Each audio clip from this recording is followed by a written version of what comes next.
มินะโมตัสสะภะคะวะโตอะระหะโตสัมมาสัมพุทธัสสะนะโมตัสสะภะคะวะโตอะระหะโต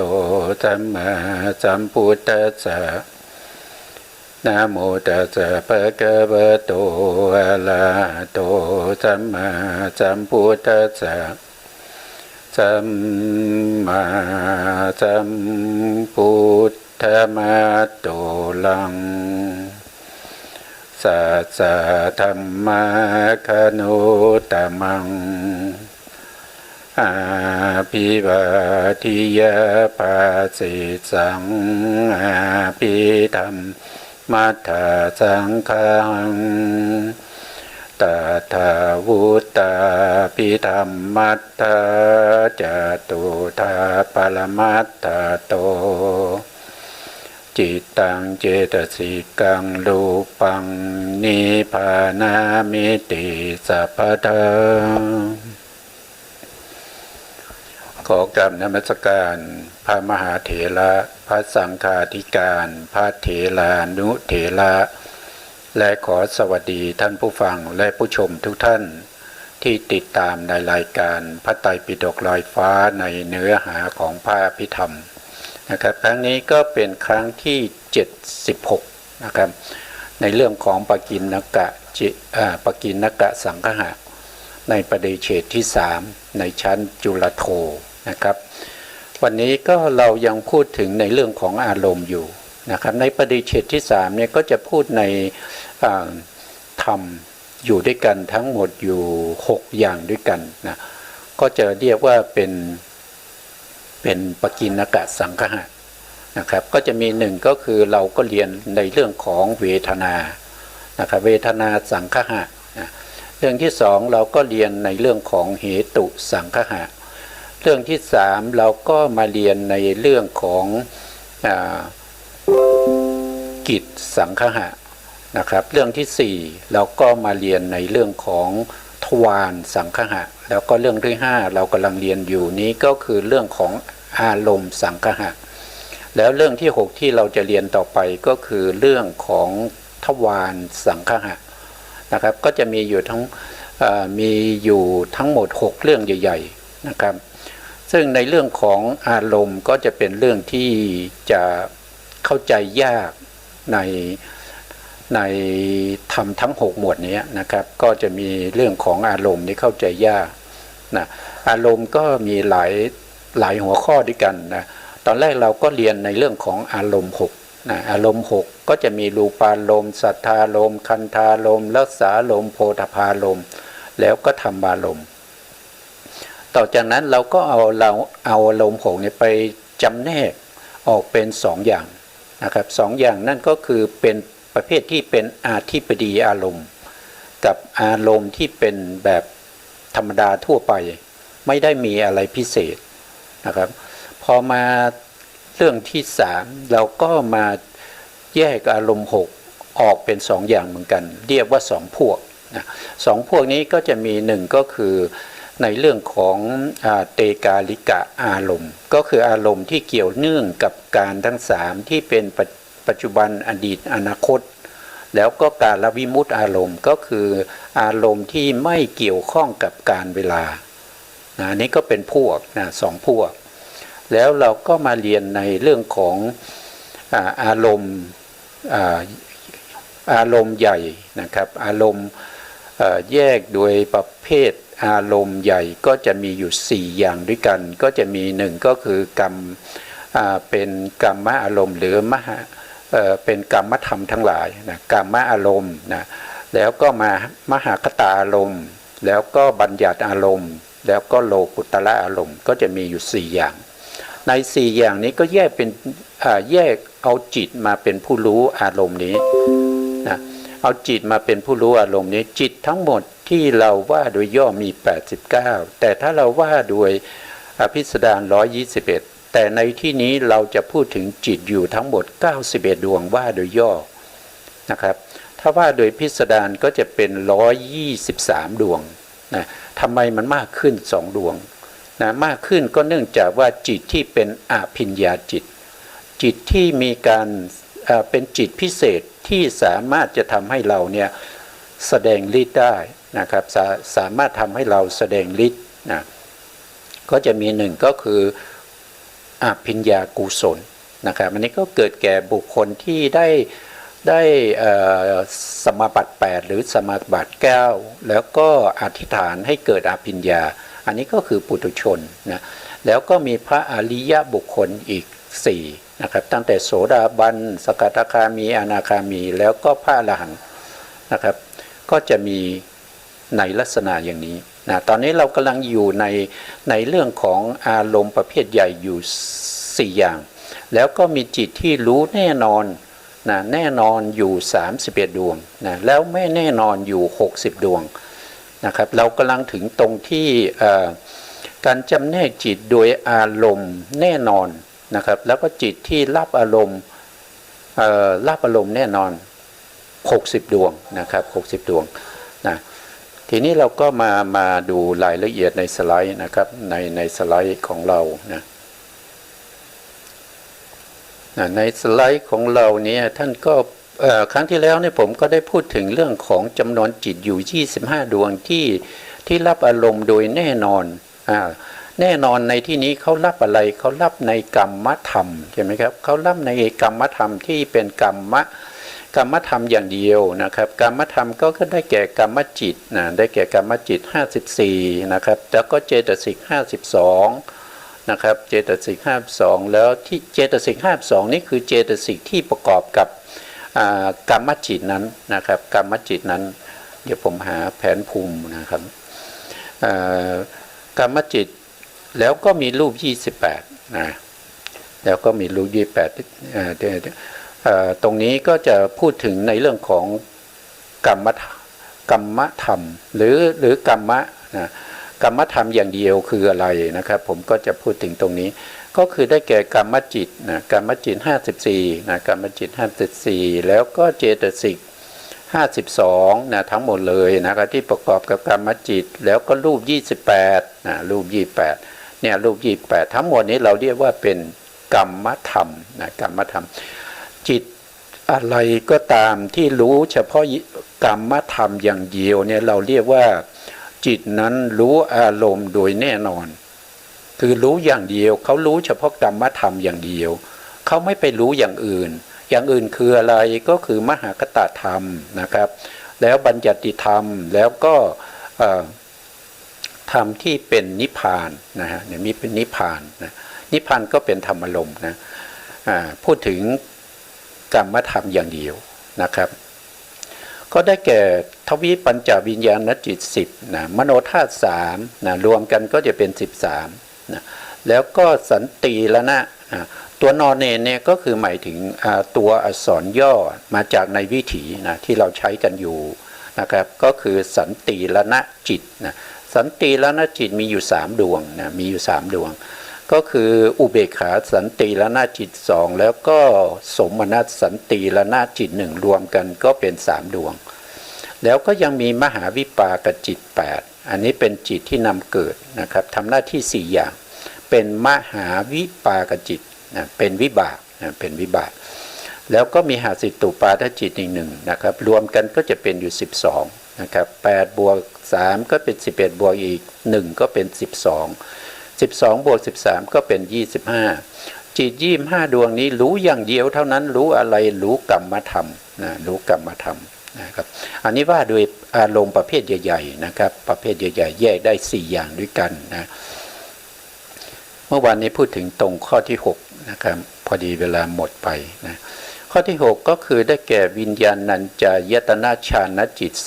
3นะวิญญาณัญจายตนะฌานจิต3เป็นจิตของบุคคลที่ได้อรูปฌานนะอรูปฌานถ้าว่าโดยอรูปฌานแล้วเขาเป็นฌานเขาเป็นลำดับที่2ในอรูปฌานนะครับลำดับที่1ก็คือได้แก่อะไรก็คือได้แก่อากาสานัญจายตนะฌานจิต3นะอากาสานัญจายตนะฌานจิต3เนี่ยเป็นอารมณ์นะเป็นอารมณ์ เป็นอารมณ์ให้แก่วิญญาณัญจายตนะฌานจิตสามนะครับโดยตามสมควรนะครับที่เขาจะรู้ได้นะครับเดี๋ยวจะมีรายละเอียดต่อไปนะแล้วก็มีอีก3 ดวงนั่นก็คือเนวสัญญานาสัญญายตนะเนวสัญญานาสัญญายตนะฌานจิตสามตรง3เนี่ยก็ไม่ว่าจะเป็นวิญญาณหรือว่าเนวะนะครับก็จะมีกุศล1นะครับมีกุศล1มีวิบาก1แล้วก็มีกิริยา1รวมกันก็จะเป็น3นะวิญญาณัญจายตนะ3ก็มีกุศล1วิบาก1กิริยา1เนวสัญญานาสัญญา3ก็มีกุศล1วิบาก1กิริยา1จิต6ดวงนี้นะครับ6ดวงนี้เขารู้อย่างเดียวนะเขารู้อะไรเขารู้มหคตอารมณ์เขารู้มหคตอารมณ์ทีนี้มหคตอารมณ์ก็คืออะไรก็คือมหคตอารมณ์ก็คือตรงนี้นะครับตรงที่เป็นมหคตจิต27มหคตจิต27เนี่ยก็คือได้แก่รูปาวจรจิต15รูปาวจรจิต12รวมกันก็จะเป็น27เรียกว่ามหคตจิต27นะครับ27ทีนี้วิญญาณัญจายตนะฌานจิต3อยู่ตรงนี้นะครับตรงนี้ตรงนี้คือจะอยู่ในรูปาวจรจิตนะครับแถวที่2นะจะเป็นวิญญาณัญจายตนะตรงนี้เป็นวิญญาณัญจายตนะรู้อะไรก็รู้ตรงนี้นะรู้ตรงนี้คืออะไรก็คืออากาสานัญจายตนะกุศลจิตนะเป็นอารมณ์นะวิญญาณัญจายตนะกุศลมีอากาสานัญจายตนะกุศลเนี่ยเป็นอารมณ์แล้วก็วิบากนะวิญญาณัญจายตนะวิบากมีอากาสานัญจายตนะกุศลเป็นอารมณ์แล้วก็วิญญาณัญจายตนะกิริยานะครับรู้อะไรก็รู้อากาสานัญจายตนะกุศลเป็นอารมณ์นอกจากนั้นเขายังรู้อากาสานัญจายตนะกิริยาเป็นอารมณ์ด้วยนะครับดวงนี้เขาจะรู้2อย่างนะครับรู้ทั้งที่เป็นกุศลแล้วก็รู้ทั้งที่เป็นกิริยาด้วยนะครับดวงนี้คืออะไรก็คือวิญญาณัญจายตนะกิริยารู้อากาสานัญจายตนะกุศลเป็นอารมณ์และรู้อากาสานัญจายตนะกิริยาเป็นอารมณ์นะถ้าว่าโดยรายละเอียดเนี่ยก็เคยพูดไปครั้งก่อนนู้นนะครับครั้งก่อนนู้นนะแล้วก็แถวที่3เนี่ยแถวที่3นี่เป็นรูปเหมือนกันนะครับเป็นรูปฌานเหมือนกันแต่เขาให้ชื่อว่าอากินจัญญายตนะฌานจิต3มีกุศล1มีวิบาก1มีกิริยา1นะครับอันนี้นะครับเขาก็มีอารมณ์ของเขานะอารมณ์เขาเนี่ยจะเป็นบัญญัตินะเป็นบัญญัติที่เป็นลักษณะว่าความไม่มีนะนัตถิภาวะบัญญัติก็คือความไม่มีนะความไม่มีเป็นอารมณ์นะครับก็ไม่รู้ว่าผู้ที่เขาไม่ได้ฌานแล้วก็เขายังไม่ได้วิปัสสนาญาณที่เข้าไปทำให้จิตว่างๆนั้นนะครับเขาไปทำให้จิตว่างๆแล้วเขาก็ว่าจิตเขาว่างนะครับไม่ได้เกี่ยวกับเรื่องของการทำให้จิตนี้ไม่มีอะไรเป็นอารมณ์ไม่เกี่ยวกับในเรื่องของอากินจัญญายตนะฌานจิต3นะอันนั้นเป็นการที่เขาไปนึกคิดนะครับถ้าว่าโดยฌานก็ยังไม่ถึงปฐมฌานนะยังไม่ถึงปฐมฌานนะครับเป็นโลกิยะนะเป็นโลกิยะจะเป็นมหากุศลหรือเปล่าไม่รู้นะครับที่เขาไปทำโดยเขายังไม่ได้วิปัสสนาญาณนะเขายังไม่ได้ถึงพระไตรลักษณ์นะครับเขายังไม่ได้อนิจจังทุกขังอนัตตานะครับแต่เข้าไปนั่งแล้วก็ทำจิตให้มันว่างๆนะครับจริงๆแล้วจิตนั้นไม่ว่างจากอารมณ์นะครับไม่มีจิตดวงไหนที่จะว่างจากอารมณ์ที่เราศึกษากันมาทั้งหมด นะครับ123ดวงเนี่ยไม่มีจิตไหนเลยที่เกิดขึ้นมาแล้วว่างไม่มีอารมณ์นะแม้กระทั่งอากินจัญญายตนะฌานจิต3เนี่ยเขาไม่มีอะไรเป็นอารมณ์เขายังมีความไม่มีเป็นอารมณ์นะเขามีความไม่มีเป็นอารมณ์นะอันนี้ก็เป็นลักษณะของจิตที่ต้องรู้นะเกิดขึ้นมาต้องรู้อารมณ์นะครับอันนี้แล้วทีนี้ในเนวสัญญานาสัญญายตนะฌานจิต3นะครับแถวสุดท้ายตรงนี้นะครับก็จะมีอยู่3ดวงก็จะมีเนวสัญญานาสัญญายตนะที่เป็นกุศล1นะดวงที่2ตรงนี้ก็จะเป็นเนวสัญญานาสัญญายตนะวิบากวิบากดวงที่3ตรงข้างล่างตรงนี้ก็จะเป็นเนวสัญญานาสัญญายตนะกิริยาคำว่ากิริยานี่เป็นจิตของพระอรหันต์นะครับทีนี้เขามีอะไรเป็นอารมณ์เขามีมหคตะเนี่ยมหคตะเนี่ยเป็นอารมณ์นะครับมีอย่างเช่นเนวสัญญานาสัญญายตนะฌานที่เป็นกุศลเนี่ยมีอะไรเป็นอารมณ์ก็มีจิตดวงนี้เป็นอารมณ์นะครับจิตดวงนี้ก็คืออากินจัญญายตนะกุศลเป็นอารมณ์ให้แก่เนวสัญญานาสัญญายตนะกุศลที่ตัวเองเคยได้มาแล้วนะครับเคยได้มาแล้วในภพนี้หรือภพก่อนอันนี้ก็เป็นรายละเอียดนะแล้วก็จิตดวงนี้ก็เรียกว่าเนวสัญญานาสัญญายตนะวิบากวิบากเนี่ยเป็นจิตที่นำเกิดในขณะที่เขาได้ฌานแล้วเขากำลังจะตายเนี่ยในมรณะสันนการนะเขาจะมี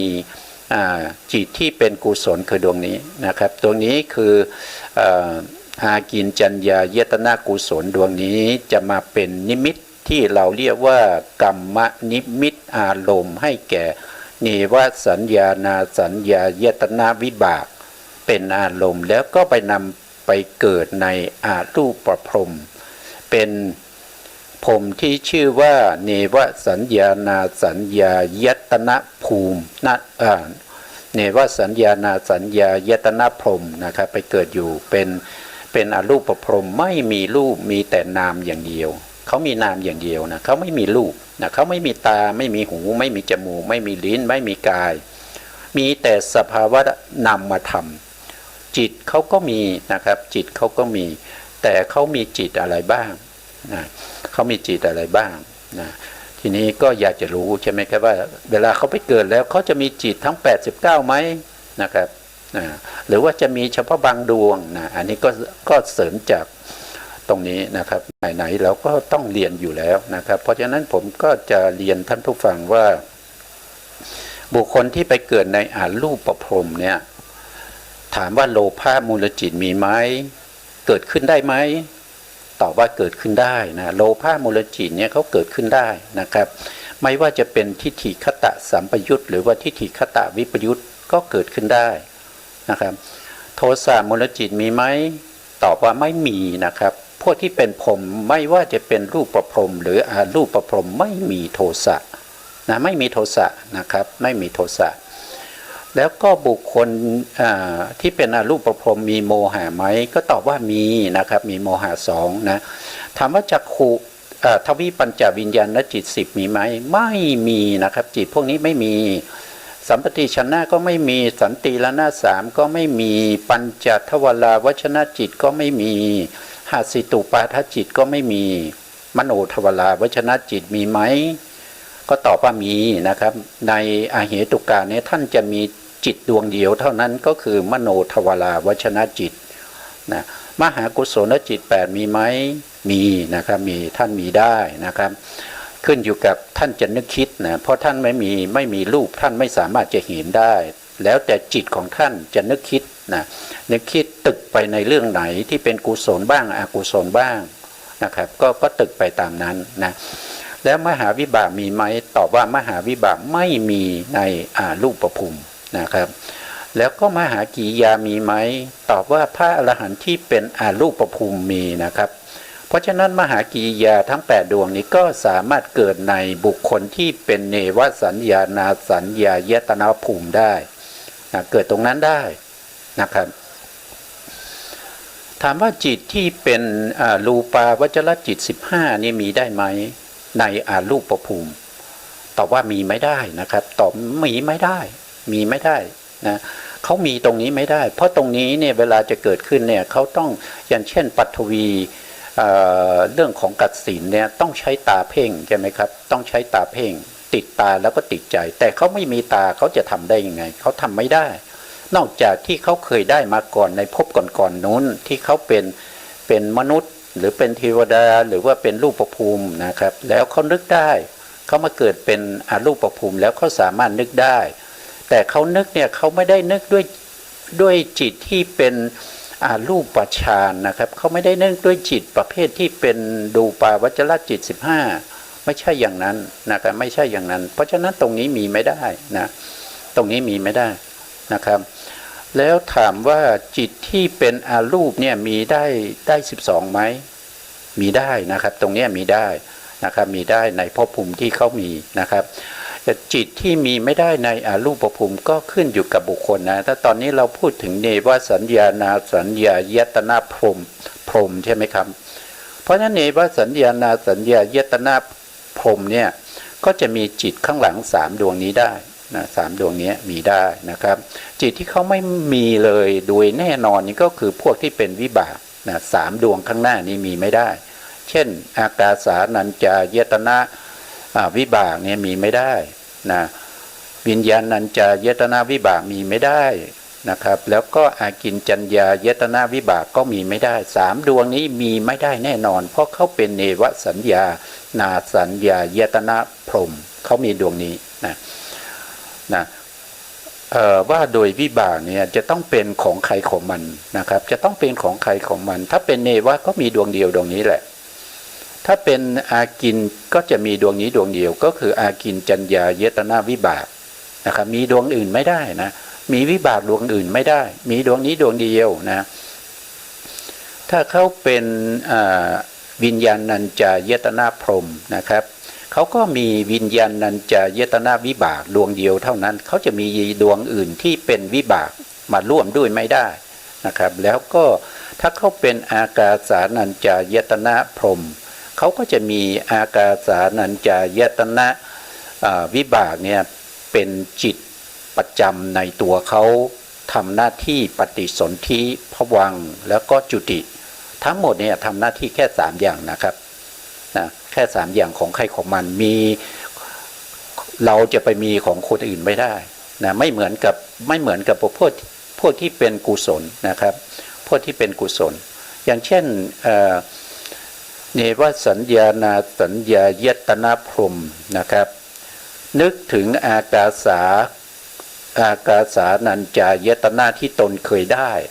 ก็นึกได้นะก็นึกได้สามารถนึกได้เป็นอารมณ์ได้นะครับเป็นอารมณ์ได้นะครับแล้วก็นึกถึงวิญญาณก็ได้นึกถึงอากินก็ได้นะครับแล้วถามว่าโลกุตระมีได้ไหมตอบว่าโลกุตระก็มีได้แก่พรหมที่เป็นพรหมที่ไปเกิดเป็นอรูปพรหมต้องเป็นพระอริยะก่อนนะครับอย่างน้อยจะต้องเป็นโสดาบันก่อนแล้วก็ได้ฌานจนถึงอรูปฌานแล้วก็ไปเกิดในอรูปภพอรูปภูมิเป็นอรูปเป็นอรูปพรหมนะครับ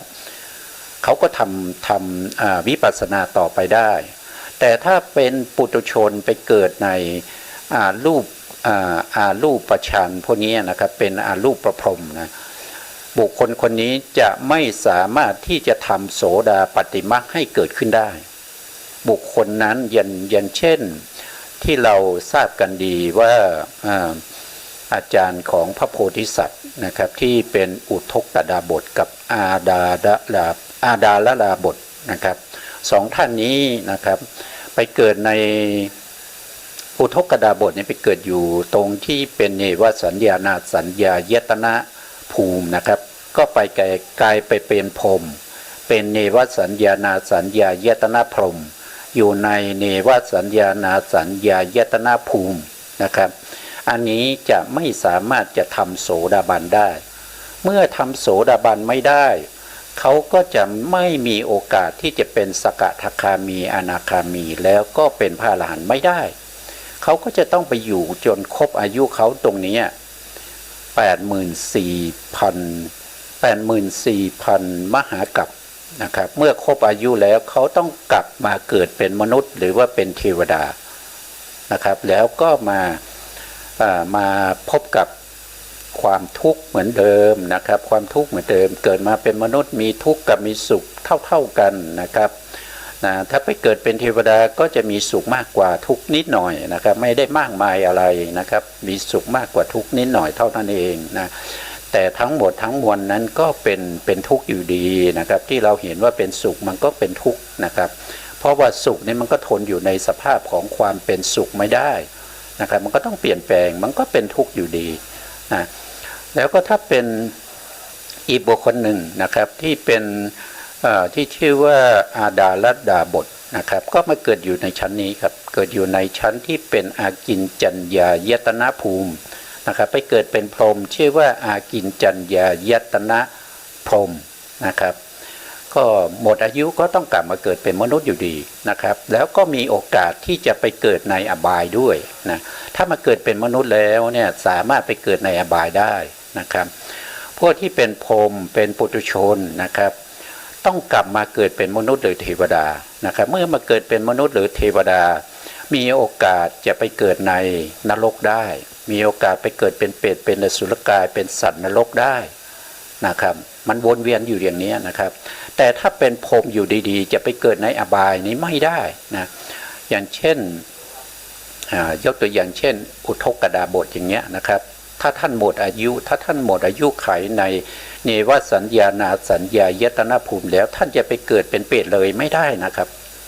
ท่านต้องมาพักก่อนนะมาพักในคงใช้สำนวนนะครับคือมาเกิดเป็นมนุษย์ก่อนหรือว่าเกิดเป็นเทวดาก่อนนะครับแล้วก็ต่อไปในภพที่3เนี่ยสามารถไปเกิดในอบายได้นะครับก็คือจิตที่สามารถมีแก่พวกที่เป็นรูปประพรหมนะที่ผมพูดมานี้นะครับอันนี้ก็ผ่านไปนะครับผ่านไปนะก็มีอยู่6ดวงนะครับที่สามารถรู้มหคตาอารมณ์เนี่ยอย่างเดียวนะครับเขารู้มหคตาอารมณ์อย่างเดียวนะครับวิญญาณัญจายตนะ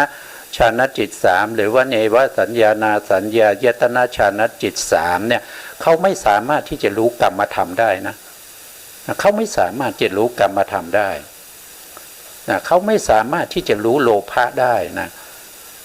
โลภะกำลังเกิดเนี่ยเขาถ้าจิตที่กำลังเกิดนั้นเป็นวิญญาณัญจายตนะกุศลจิตอย่างเงี้ยเอาวิญญาณัญจายตนะกุศลจิตเนี่ยไปรู้โลภะไม่ได้นะรู้ไม่ได้รู้โทสะไม่ได้รู้โมหะไม่ได้รู้มหากุศลไม่ได้รู้ในเรื่องของรูปไม่ได้รู้รูปารมณ์สัทธารมณ์คันธารมณ์ไม่ได้เขารู้อย่างเดียวก็คือรู้มหาคตธรรมแต่มหาคตธรรมที่เขารู้นะมีจำกัดนะครับมีจำกัดยังไงเราก็เรียนไปแล้วเดี๋ยวก็เอารูปมาให้ดูตรงนี้นะเนี่ยตรงนี้นะครับเนี่ยถ้าเป็นเนวสัญญานาสัญญาเขาเกิดด้วยจิตดวงนี้เวลาเขาเข้าฌานจิตเขาจะเป็นดวงนี้จิตดวงนี้เขามีอะไรมีอากาสานัญจายตนะที่เป็นกุศลที่เคยเกิดขึ้นแก่ตนในภพก่อนนะครับแล้วก็หรือว่าเคยเกิดขึ้นแก่ตนในภพนี้มาแล้วนะครับเขามีเท่านั้นเองเขามีจิตเขารู้จิตดวงนี้ดวงเดียวเท่านั้นนะถ้านี่ว่าสัญญานาสัญญาเกิดขึ้นเขารู้จิตดวงนี้ดวงเดียวเท่านั้นแต่จิตดวงนี้จะเป็นจิตที่เป็นในภพก่อนหรือภพนี้ก็ขึ้นอยู่กับสถานการณ์นะสถานการณ์หมายความว่าอย่างไรหมายความว่าเข้ามาเกิดตรงนี้เป็นเข้ามาเกิดตรงนี้เป็นครั้งแรกใช่ไหมครับเขามาเกิดตรงนี้เป็นครั้งแรกเมื่อเขาจะเข้าฌานนะเมื่อเขาจะเข้าฌานเขาต้องมีจิตดวงนี้เป็นจิตที่จะเข้าฌานเมื่อเขาจะเข้าฌานเนี่ยเขาก็ต้องไปรู้อากาสานัญจายตนะฌานที่เคยเกิดขึ้นมาแล้วแก่ตนในภพก่อนเพราะตัวเองเพิ่งมาเกิดในภพนี้ตัวเองยังไม่มีอากินจัญญายตนะกุศลที่เกิดในภพนี้ยังไม่เคยมีใช่ไหมยังไม่เคยมีแต่ตัวเองเคยมีมาแล้วในภพก่อน เพราะฉะนั้นก็ต้องมีดวงมีอากินจัญญายตนะกุศลที่เคยเกิดมาในภพก่อนเป็นอารมณ์ก่อนนะครับเป็นอารมณ์ก่อนนะก็จะเป็นอย่างนี้นะครับแล้วถ้าเกิดว่าท่านมาเกิดตรงนี้แล้วเนี่ยท่านก็จะมีอันนี้เป็นอารมณ์นะครับแต่ถ้าท่านมาเกิดตรงนี้นะถ้าท่านมาเกิดตรงนี้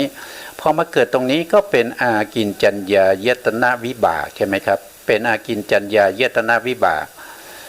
เวลาที่ท่านจะเข้าฌานท่านก็จะต้องมีจิตดวงนี้นะเกิดขึ้นแต่จิตดวงนี้ท่านเคยมีหรือยังในภพนี้ในภพที่ท่านมาเกิดเป็นอากินจัญญาเพิ่งมาเกิดแล้วท่านจะเข้าฌานที่เป็นอากินจัญญายตนะภูมิเนี้ยท่านยังไม่เคยมีใช่ไหมครับท่านยังไม่เคยมีในภพนี้นะท่านยังไม่เคยมีเพราะฉะนั้นท่านจะมีได้อย่างไรท่านก็จะต้องเจริญสมถะที่เรียกว่านัตถิภาวะบัญญัตินะครับหรือภาวนาด้วยคำว่านัตถิกินจินัตถิกินจิไปเรื่อยๆจนจิตเนี้ยไปติดอยู่ในความรู้สึกไม่มีอะไรเลยเป็นอารมณ์นั่นแสดงว่าท่านได้จิตดวงนี้มานะท่านได้จิตดวงนี้มาละก็เป็นอากินจัญญายตนะกุศลที่ท่านได้ในภพนี้เพราะท่านยังไม่ได้ตายท่านยังเป็นอากินจัญญายตนะวิบากอยู่นะครับตรงนี้ยังอยู่ตรงนี้ยังไม่ตายนะครับแล้วท่านก็เจริญสมถะต่อไปนะครับเป็นอากินจัญญายตนะพรหมนะครับแล้วเจริญวิปัสสนาต่อจากอากินจัญญายตนะกุศลที่ท่านได้ในภพนี้แล้วต่อไปอีกจนท่านได้นิวสัญญานาสัญญายตนะแต่ตัวท่านนี้อยู่ตรงนี้นะครับแต่ท่านได้จิตดวงนี้ละนะครับเพราะว่าท่านเจริญฌานนะครับเจริญฌานมาได้ตรงนี้ดวงนี้ก็จะต้องมีดวงนี้ที่ตัวเองเคยได้ในภพนี้เพราะตัวเองเป็นอะไรเป็นอากินจัญญาอากินจัญญายตนะ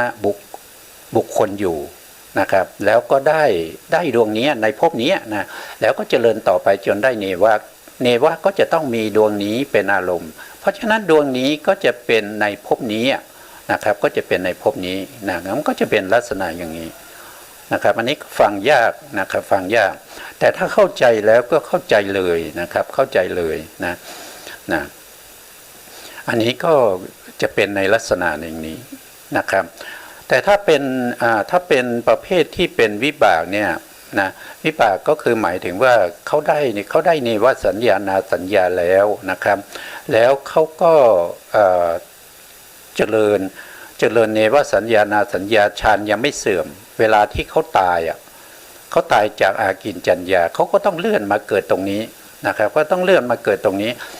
จิตที่จะมาเกิดตรงนี้ก็ต้องมีอากินจัญญายตนะกุศลที่ตัวเคยได้แล้วในภพก่อนคือภพนี้นะภพนี้แต่ตอนนี้ท่านเกิดอยู่ตรงนี้นะท่านเกิดอยู่ตรงนี้เพราะฉะนั้นอากินจัญญายตนะก็เป็นของภพก่อนอย่างนี้เป็นต้นนะครับแต่ถ้าท่านไม่อยู่ตรงนี้ละนะครับแล้วก็ได้โสดาบันมาตั้งแต่เมืองมนุษย์แล้วก็ไต่เต้าขึ้นมาเรื่อยๆจนมาถึงตรงนี้ท่านเป็นพระอนาคามีก็แล้วกันนะครับตรงนี้ท่านเป็นพระอนาคามีแล้วนะครับแล้วก็ท่านก็เจริญในเรื่องของกลับไปเจริญในเรื่องของสมถะนะครับท่านก็จะได้จิตนะครับท่านก็จะได้จิตเพราะว่าท่านเคยได้ดวงนี้มาแล้วก็ท่านก็เป็นพระอรหันต์นะดวงนี้มีอากินจัญญายตนะกุศลนี่เป็นอารมณ์นะครับแต่จิตของท่านเป็นพระอรหันต์แล้วท่านก็จะเป็นดวงนี้ใช่ไหมครับเป็นดวงนี้นะครับดวงนี้พอท่านได้ดวงนี้แล้วเนี่ยนะครับต่อไปเนี่ยท่านจะเข้าฌานนะครับท่านจะเข้าฌานเวลาที่ท่านเข้าฌานตอนใหม่ๆเนี่ยท่านก็จะเป็นจิตของท่านก็จะต้องเป็นจิตที่เป็นเนวสัญญานาสัญญายตนะกิริยา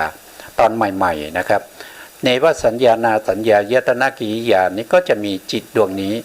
เป็นอารมณ์นะครับตอนใหม่ๆนะเพราะว่าท่านยังไม่ได้ดวงนี้นะท่านยังไม่ได้ดวงนี้ตอนใหม่ๆเนี่ยท่านก่อน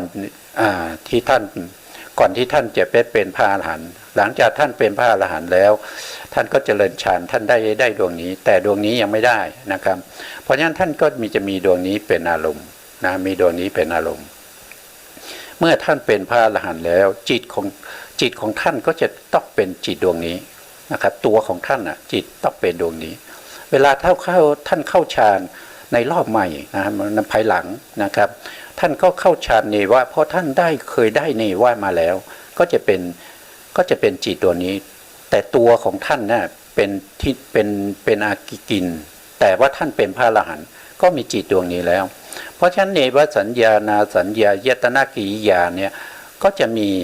อากินจัญญายตนะกิริยาที่ท่านได้ในภพนี้มาเป็นอารมณ์นะครับก็จะมีสับสนนิดหน่อยนะก็จะเป็นในลักษณะอย่างนี้นะครับอันนี้ก็ยุ่งยากอยู่นะครับสำหรับผู้ที่จะสอบเนี่ยก็ต้องทำความเข้าใจสำหรับผู้ที่ฟังเพื่อให้รู้คร่าวๆแล้วก็จะไปทำความเข้าใจทีหลังได้นะครับก็ไม่ยากนะถ้าเราดูแล้วนะครับเมื่อกี้ถึงตรงไหนนะถึงตรงนี้นะครับถึงตรงนี้นะครับพูดถึงในเรื่องของจิต6ดวงนี้นะครับที่มีมหคตาอารมณ์นะครับมหคตาอารมณ์ของเขาก็คือได้แก่ที่เราเห็นเมื่อกี้นะครับก็คือจิตที่เป็นอากินจัญญายตนะที่เป็นกุศลนะครับที่เป็นกุศลดวงหนึ่งแล้วก็ที่เป็นกิริยาดวงหนึ่งนะครับนะก็จะได้อย่างนั้นถ้าเป็นวิญญาณก็จะมีอากาสานัญจายตนะกุศลนะครับแล้วก็อากาสานัญจายตนะกิริยาเป็นอารมณ์ถ้าเป็นเนวสัญญานาสัญญายตนะฌานจิต3ก็จะมีอากินจัญญายตนะกุศลหรือว่าอากินจัญญายตนะกิริยาเป็นอารมณ์เพราะนั้นจิต6ดวงนี้จะมีมหคตาอารมณ์นะครับมีมหคตาอารมณ์ได้แค่4ดวงเท่านั้นนะได้แค่4ดวงเท่านั้นนะครับ4ดวงไหนนะครับก็คือตรงนี้นะเนี่ยถ้าเป็นวิญญาณนะครับที่เขาพูดถึงวิญญาณในวิญญาณนัญจายตนะฌานจิต3มีอากาสานัญจายตนะกุศลเป็นอารมณ์กับอากาสานัญจายตนะกิริยาเป็นอารมณ์นะครับจิต3ดวงนี้มีได้แค่2ดวงเท่านั้นมีดวงนี้เป็นอารมณ์กับดวงนี้เป็นอารมณ์อากาสานัญจายตนะกุศลกับกิริยาเป็นอารมณ์แล้วมาเนวสัญญานาสัญญายตนะฌานจิต3ก็มีจิตที่เป็นอากินจัญญายตนะกุศลเป็นอารมณ์กับอากินจัญญายตนะกิริยาเป็นอารมณ์เพราะฉะนั้นในส่วนนี้จิต6ดวงนี้ก็จะมีมหคตาอารมณ์อยู่แค่4ดวงเท่านั้นที่เป็นอารมณ์นะนอกนั้นเขาจะไม่รู้นะครับนอกนั้นเขาจะไม่รู้เขารู้เฉพาะ4ดวงนี้เท่านั้นนะเป็นมหคตาอารมณ์นะต่อไปในอารมณ์ต่อไปนะครับก็คือมีจิตอยู่21ดวงนะ21ดวงก็จะมีรูปาวจรจิต15นะครับแล้วก็อากาสานัญจายตนะฌานจิต3แล้วก็อากินจัญญายตนะฌานจิต3รวมเป็น6ดวงนี้เขาจะมีอารมณ์ที่เป็นบัญญัตินะบัญญัติธรรมารมณ์บัญญัติก็พวกกสิณ10ใช่ไหมครับกสิณ10อสุภา10อนุสติ10นะแล้วก็อปมัญญา4รูป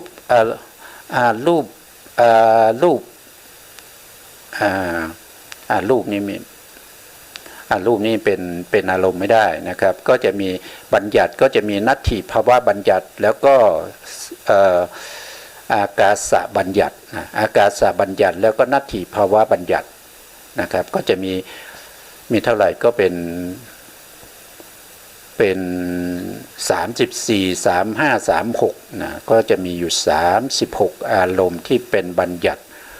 แล้วก็ยังมีอุเบกขานะครับอุเบกขาก็เป็น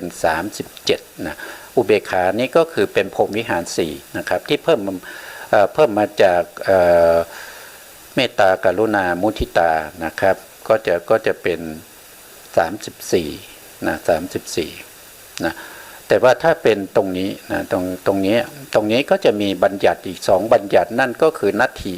อากาสะบัญญัติกับนัตถิภาวะบัญญัตินะครับก็จะมีอารมณ์ที่เป็นบัญญัติอย่างเดียวนะครับจะไปมีมหากตาอารมณ์ไม่ได้ไปมีกามอารมณ์ไม่ได้นะครับหรือว่าไปมีนิพพานเป็นอารมณ์ไม่ได้เขามีอารมณ์ได้ตามจำกัดที่เขาต้องมีนะก็จะมีอารมณ์เท่านั้นตามที่เขามีได้นะต่อไปในข้อที่8นะครับก็คือโลกุตระจิตโลกุตระจิตก็มี8ดวงนั่นก็คือได้แก่มรรคจิต4ผลจิต4ถ้าว่าโดยพิสดารเนี่ยก็คือจะได้เท่ากับ40ดวงมีอะไรเป็นอารมณ์ก็คือมีนิพพานเป็นอารมณ์นะรับนิพพานเป็นอารมณ์นะครับอันนี้คือจิต60ดวงที่รับอารมณ์แน่นอนนะครับรับอารมณ์แน่นอน60ดวงนี้นะครับต่อไปในสไลด์ต่อไปนะสไลด์ต่อมาก็คือรับอารมณ์ไม่แน่นอนก็จะมีอยู่31นะใน31นี้ก็คือ1ก็คือ20ดวงนะ20ดวงนี้เขารับอะไรได้บ้างนะครับเขารับกรรมธรรมได้นะก็คือกรรมอารมณ์นั่นเองกรรมธรรมกรรมอารมณ์นะเขารับได้นะครับแล้วก็รับมหากตาอารมณ์ได้ด้วยรับบัญญัติได้ด้วยนะครับรับบัญญัติด้วยจิต20ดวงนี้เขารับอารมณ์ได้อยู่3อย่างนะ3อย่างมีกรรมธรรมมีมหากตาธรรมมีบัญญัติธรรมเพราะฉะนั้นจึงได้ชื่อว่าไม่แน่นอนนะไม่แน่นอนจิต20ดวงนี้รับอารมณ์ไม่แน่นอนถ้าเขารับอย่างใดอย่างหนึ่งก็จะไปอยู่ในสไลด์ที่ผ่านมาก็จะเป็นประเภทที่แน่นอนนะตรงนี้30ดวงนะแต่ตรงนี้แยกมา20ดวง20ดวงคืออะไรก็คือได้แก่อกุศลจิต12นะครับแล้วก็ได้แก่มหากุศลญาณวิปยุตตจิต4มหากิริยาญาณวิปยุตตจิต4นะครับรวมกันก็จะเป็น20นะ12บวก4ก็เป็น16บวกอีก4ก็เป็น20นะครับก็รับอารมณ์6ที่เป็นกรรมธรรมก็ได้มหากตาธรรมก็ได้บัญญัติธรรมก็ได้ถ้าว่าโดย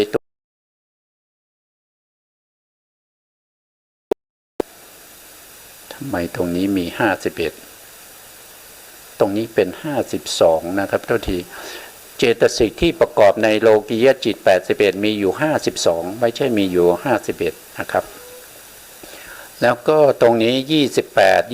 นี่ก็คือรูป28นั่นเองแล้วก็บัญญัติก็ได้แก่บัญญัติที่เป็นสัทธบัญญัติแล้วก็อัฏฐบัญญัตินะครับต่อไปนะครับต่อไปจิตอีก5ดวงนะจิต5ดวงนี้เขารับอารมณ์ได้โอ้โหเขารับได้เยอะนะครับเขารับได้เยอะกว่า20ดวงนะครับ5ดวงได้แก่อะไรก็คือได้แก่มหากุศลญาณสัมปยุตตจิต4อันนี้คือประกอบด้วยปัญญานะครับแล้วก็อภิญญาจิต1นะอภิญญาจิต1รับอารมณ์6ที่เป็นกามธรรมก็ได้นะกามอารมณ์นั้นนะครับมหคตะก็ได้นะครับแล้วก็รับได้พิเศษคือรับโลกุตระได้ด้วยนะครับเว้นตรงนี้นะครับที่ผมเขียนเครื่องหมายลบไว้ตรงนี้คือเว้นนะครับเว้นอรหันตมรรคแล้วก็อรหันตผลเขาเว้นไป2ดวงเท่านั้นที่เขารับไม่ได้เขารับบัญญัติได้ด้วยนะครับเพราะฉะนั้นในการรับอารมณ์ของเขาเนี่ยถ้าว่าโดยองค์ธรรมก็ได้แก่จิต87นะครับ87เว้นไป2นะครับเว้นไป2ดวงนะครับอรหันตมรรคกับอรหันตผลนะเจตสิก52รูป28นิพพาน1รับนิพพานได้ด้วยนะตรงนี้ไม่มีนิพพานนะครับแต่ตรงนี้เขามีนิพพานด้วยแล้วก็รับบัญญัติได้ด้วยนะต่อไปในข้อต่อไปนะครับตรงนี้มีอีก6นะครับมีอีก6ดวง6ดวงนั้นก็คือได้แก่มโนทวาราวชนะจิต1มหากิริยาญาณสัมปยุตตจิต4แล้วก็กิริยาอภิญญาจิตอีก1นะครับรวมกันก็จะเป็น6ดวงนะ6ดวงนี้รับได้หมดเลยไม่มีเหลือนะครับก็คือรับอารมณ์6ที่เป็นกรรมธรรมมหากตธรรมโลกุตละธรรมแล้วก็บัญญัติธรรมนะครับตรงนี้ทำไมมันมีเว้นตรงนี้ไม่มีเว้นนะครับตรงนี้เขารับได้หมดเลยนะเขารับได้หมดเลยนะครับไม่มีเหลือนะครับไม่มีเหลือ นะครับโลกุตละธรรมบัญญัติธรรมโดยไม่มีเหลือนะครับโดยไม่มีเหลือนะถ้าว่าโดยจิตก็คือถ้าว่าโดยย่อๆก็คือ89นะครับ89เจตสิก52รูป28นิพพานบัญญัติโดยไม่มีเหลือครับตรงนี้มีอะไรอีกตรงนี้มันเกินมาเนี่ยตรงนี้เกินมาลบทิ้งไปนะครับก็จะมีว่าโดยประเภทใหญ่ๆก็จะมีอารมณ์อยู่4อย่างนะครับจำได้นะครับหนึ่งก็คือกรรมธรรมหรือกรรมอารมณ์นะครับอันที่สองก็คือมหคตธรรมหรือมหคตอารมณ์อันที่สามก็คือบัญญัติอารมณ์อันที่สี่ก็ได้แก่โลกุตละอารมณ์นะครับก็จะมีอยู่4อย่างนะครับถ้าจิตไหนรับใน4อย่างนี้ได้อย่างเดียวไม่รับอย่างอื่นนั้นเรียกว่าจิตที่รับอารมณ์ประเภทใหญ่ได้แน่นอนนะครับถ้ารับได้2อย่างนะสองอย่างไม่มีนะครับเพราะว่าจะรับกรรมธรรมกับมหคตธรรมไม่มีนะครับต้องรับ3อย่างเลยนะครับเนี่ยตรงเนี้ยรับ3อย่างเลยนะครับ20ดวงนะครับรับ3อย่างเลยกรรมธรรมมหคตธรรมแล้วก็บัญญัติธรรมถ้ารับอย่างนี้เนี่ยก็เรียกว่าไม่แน่นอนนะครับไม่แน่นอนนะไม่แน่นอนรับอารมณ์ไม่แน่นอนเพราะมากกว่า1อย่างนะมากกว่า1อย่างนะครับถ้ารับเฉพาะมหคตธรรมอย่างเดียวนะครับมีจิต6ดวงที่เราศึกษาไปก็คือวิญญาณัญจายตนะฌานจิต3ที่มีอากาสานัญจายตนะกุศลและอากาสานัญจายตนะกิริยาเป็นอารมณ์อย่างนั้นเรียกว่ารับอารมณ์แน่นอนนะครับคือรับได้อย่างเดียวคือมหคตอารมณ์นะแล้วก็รับอารมณ์ที่เป็นบัญญัติอย่างเดียวก็มีอยู่21นะมีอยู่21ดวงนะครับที่เราผ่านมาแล้วนะครับแต่ตรงนี้เขารับได้มากกว่า1นะครับรับอารมณ์2อย่างไม่มีนะครับรับอารมณ์3อย่างก็จะมี20ดวงนะครับรับอารมณ์4อย่างใน4อย่างนี้แต่ไม่หมดนะครับเว้นอรหันตมรรคกับอรหันตผลก็มีอยู่5ดวงด้วยกันนะครับแล้วรับอารมณ์ได้ทั้งหมดเลยทั้ง4อย่างเลยไม่ว่าจะเป็นมหคตนะครับไม่ว่าจะเป็นบัญญัติไม่ว่าจะเป็นโลกุตละหรือว่าเป็นกรรมธรรมทั้งหมดเลยไม่มีเหลือเลยในจักรวาลนี้มีอารมณ์เท่าไหร่เขารับได้หมดนั่นก็คือจิต6ดวงนะ6ดวงนี้รับได้หมดเลยนะครับก็มีมโนทวาราวชนะจิต1มหากิริยาญาณสัมปยุตตจิต4แล้วก็อภิญญาจิตอีกกิริยานะครับเป็นของพระอรหันต์กิริยาอภิญญาจิตอีก1นะครับก็รับได้ทั้งหมดไม่มีเหลือเลยนะครับอันนี้ก็ผ่านสไลด์นี้ไปนะอันนี้คืออะไรนะครับอันนี้ก็คือจำแนกจิต60ดวงนะ60ดวงก็คือที่ผ่านมานะครับตรงนี้ไม่ใช่ผ่านมาแล้วนะตรงนี้นะครับตรงนี้ก็คือรับอารมณ์ที่แน่นอนนะครับรับอารมณ์ที่แน่นอนมีอยู่60ดวงนะครับแล้วมาจำแนกตรงนี้จิตที่รับอารมณ์โดยแน่นอนมี60ดวงหรือ92ดวงนะ92ดวงนี้ก็เป็นว่าโดยพิสดารนะครับรับอารมณ์แน่นอนโดยอารมณ์6และการ3อันนี้เขาจำแนกโดยความเป็นอารมณ์6กับการ3นะครับจำแนกออกมานะครับเราก็มาดูนะครับมาดูว่าเขาจะจำแนกอารมณ์6และการ3อย่างไรนะครับตรงนี้ก็คือจำนวนจิตหัวตารางนะครับตรงนี้หัวตารางก็จำนวนจิตเขาบอกว่า25ดวงนะครับ25ดวงนี้ก็คือจิตที่รับอารมณ์โดยแน่นอนนะครับ25ดวงที่เขารับกรรมธรรมอย่างเดียวนะครับที่เราศึกษามาแล้วนะศึกษาร่วมกันมาแล้วนะครับ25ดวงนะครับก็มาดูจักขูวิญญาณจิต2โสตวิญญาณจิต2คานาวิญญาณจิต2ชิวหาวิญญาณจิต2กายวิญญาณจิต2รวมกันก็เป็นทวี10นะครับเขามีอะไรเป็นอารมณ์นะครับเขาก็มีอารมณ์ที่เป็นรูปารมณ์นะครับจักขูเนี่ยมีจักขูวิญญาณจิต2ก็มีรูปารมณ์เป็นอารมณ์นะรูปารมณ์ก็คือสีต่างๆนะครับสีต่างๆโสตวิญญาณจิต2ก็จะมีสัทธารมณ์เป็นอารมณ์สัทธารมณ์ก็คือเสียงต่างๆค คณะวิญญาณจิตสองก็จะมีคันธารมณ์นะคันธารมณ์ก็คือกลิ่นนะเป็นอารมณ์แล้วก็ชิวหาวิญญาณจิตสองก็มีรัสสาลมเป็นอารมณ์ก็คือรสนะแล้วกายวิญญาณจิตสองก็มีโพธพารมณ์นะโพธพารมณ์เป็นอารมณ์นะโพธพารมณ์ก็มีสามมีปฐวีโพธพารมณ์เตโชโพธพารมณ์แล้วก็วายุโพธพารมณ์พวกนี้ทั้งหมดเนี่ยถ้าว่าโดยการนะครับที่พูดถึงนะถ้าว่าโดยการตรงนี้การสามเขาเป็นได้อย่างเดียวก็คือปัจจุบันการนะครับเขาจะเป็นอดีตอนาคตไม่ได้เขาเป็นได้อย่างเดียวก็คือปัจจุบันนะครับอารมณ์ทั้ง5เนี่ยบางทีเราเรียกว่าเป็นปัญจารมณ์ด้วยนะครับมีปัจจุบันเป็นอารมณ์นะทีนี้มาในมโนธาตุ3นะครับตรงนี้ได้10แล้วต่อมาก็3ดวงก็คือมโนธาตุ3ก็คือได้แก่สัมปติชนะจิต2แล้วก็ปัญจทวาราวชนะจิต1นะครับมีปัญจารมณ์เป็นอารมณ์ก็คือมีตั้งแต่รูปารมณ์สัทธารมณ์คันธารมณ์รัสสารมณ์โพธพารมณ์ทั้งหมดเนี่ยเป็นอารมณ์ของมโนธาตุแต่ไม่ได้เป็นพร้อมกันเป็นเฉพาะในช่วงที่เขารับอะไรนะครับเขาก็จะรู้อันนั้นแหละนะครับแต่เขาสามารถรู้ได้ทั้ง5เลยจึงเรียกว่าเป็นปัญจารมณ์